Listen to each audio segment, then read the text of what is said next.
नीतीश के दोस्त को बीजेपी ने क्यों किया साइडलाइन? डिप्टी सीएम बनने की चर्चाओं के बीच राज्यसभा से भी हटे। भारतीय जनता पार्टी ने बिहार के पूर्व मुख्यमंत्री सुशील कुमार मोदी का रिटायरमेंट लगभग तय कर दिया। सुशील मोदी को ना तो नीतीश कैबिनेट में जगह मिली, ना ही उन्हें राज्यसभा भेजा जा रहा है। ऐसे में माना जा रहा है कि सुशील मोदी को अब बीजेपी मार्गदर्शक मंडल में भेजने का मन बना चुकी है।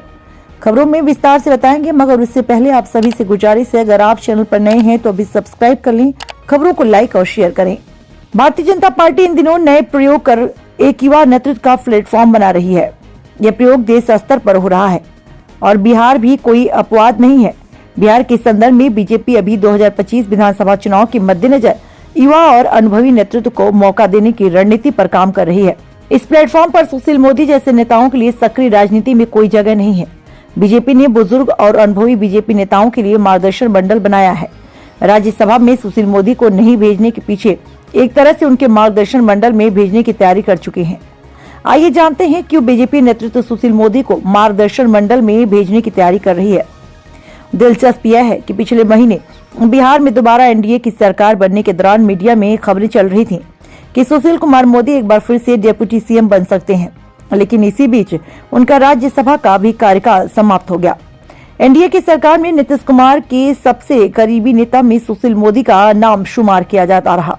जब पहली बार पीएम की रेस में शामिल नरेंद्र मोदी बतौर गुजरात के सीएम रहते बिहार आए थे, तब सुशील मोदी का लगाव लाल कृष्ण आडवाणी की ओर था। नीतीश कुमार तब अपनी सेकुलर छवि को बचाने के लिए तत्कालीन सीएम नरेंद्र मोदी के सम्मान में आयोजित भोज कैंसिल कर दिया गया था। इस भोज के कैंसिल होने की नाराजगी का ठिकरा भी केंद्रीय नेतृत्व ने सुशील मोदी के सिर फोड़ा था। नीतीश कुमार और सुशील मोदी के नेतृत्व में चल रही सरकार के विरुद्ध प्रदेश बीजेपी के कई नेता ने सुशील मोदी को हटाने की मांग केंद्रीय नेतृत्व के सामने की थी। तब सुशील मोदी के विरोधी खेमा में अमरिंदर प्रताप सिंह, अश्विनी चौबे और गिरिराज सिंह तब सुशील मोदी को मुख्य धार से अलग करने की मांग करते रहे। एक बार तो प्रदेश नेताओं के बीच वोटिंग भी हुई, लेकिन तब सुशील मोदी का खेमा आडवाणी और अरुण जेटली के कारण मजबूत था। साथ में नीतीश कुमार के जमकर वकालत करने में भी सुशील मोदी की हालत मजबूत रही। प्रदेश बीजेपी में वही होता जो वो चाहते हैं। 2020 में जब एनडीए सत्ता में आई, तब तक बीजेपी बड़े भाई की भूमिका में थी। फिर भी नीतीश कुमार को सीएम बनाया गया, पर नीतीश कुमार के पसंदीदा उप मुख्यमंत्री सुशील मोदी के लिए केंद्रीय नेतृत्व ने ना कर दी। डैमेज कंट्रोल के लिए बीजेपी ने 2 उप मुख्यमंत्री बनाए। इनमें अति पिछड़ा से रेणु देवी और वैश्य से तारकिशोर प्रसाद को जिम्मेदारी दी गई, पर ये दोनों सुशील मोदी के विकल्प नहीं बन सके। तर्क ये आया कि बिहार में सुशील मोदी के रहते कोई अन्य भाजपाई नेता सफल नहीं हो सकते। इस बात को बीजेपी के केंद्रीय नेतृत्व ने भी महसूस किया और सुशील मोदी को राज्य की राजनीति से बाहर करने के लिए राज्यसभा सदस्य बनाकर केंद्र की राजनीति की धारा में ले गए।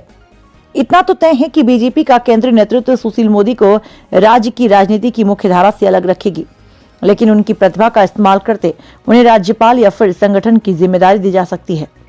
अपने राजनीतिक कार्यकाल में सुशील मोदी सबसे व्यवस्थित नेता रहे। तथ्यों के आधार पर विरोध कर उन्होंने पार्टी को लगातार मजबूत करने की कोशिश की। उनकी कार्यक्षमता को नीतीश कुमार भी पसंद करते थे। यही वजह भी है कि सुशील मोदी राज्य की राजनीति में नीतीश कुमार की जरूरत से केंद्रीय नेतृत्व को अवगत कराते रहे और नीतीश भी हमेशा सुशील मोदी को बतौर उप मुख्यमंत्री देखना चाहते रहे।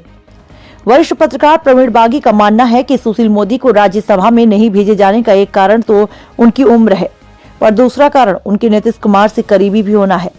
एक सत्य यह भी है कि वह नरेंद्र मोदी और अमित शाह के प्रिय नहीं रहे, लेकिन नरेंद्र मोदी और अमित शाह को सुशील मोदी की काबिलियत भी पता है।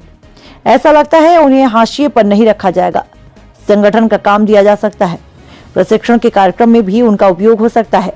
राजनीति में जिस तरह की व्यवस्था वह रखते थे, वह किसी भी नेता के लिए अनुकरणीय है। बीजेपी उनके इस हुनर का भी इस्तेमाल कर सकती है। ऐसी खबरों को देखने के लिए जुड़े रहिए हमारे साथ, देखते रहिए संपूर्ण पब्लिक न्यूज।